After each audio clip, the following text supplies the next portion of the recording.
السلام علیکم ورحمۃ اللہ وبرکاتہ۔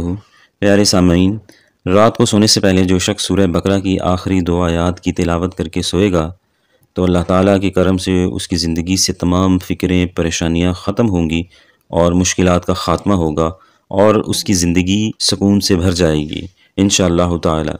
ان آیات کے بارے میں ہمارے پیارے آقا حضور اقدس صلی اللہ علیہ وآلہ وسلم کا مبارک ارشاد ہے کہ یہ آیات عرش کے خزانوں میں سے ایک خزانہ ہے جو میرے علاوہ کسی نبی کو نہیں ملا۔ اگر کوئی شخص ان آیات کو لاتعداد پڑھے تو اس کی تمام حاجتیں پوری ہوں گی اور اس کو دنیا کی کوئی فکر اور پریشانی نہیں رہے گی۔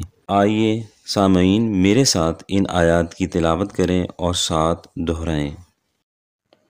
اعوذ باللہ من الشیطان الرجیم، بسم اللہ الرحمن الرحیم۔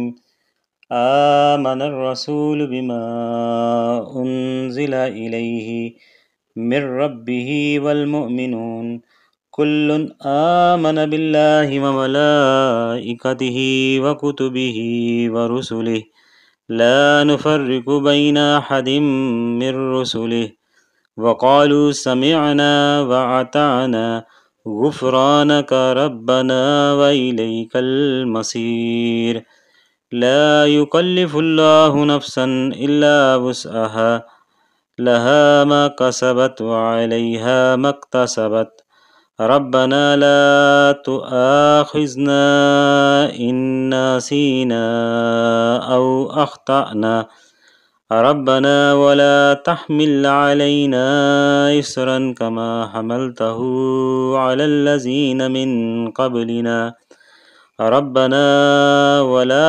تحملنا ما لا طاقة لنا به واعف عنا واغفر لنا وارحمنا أنت مولانا فانصرنا على القوم الكافرين۔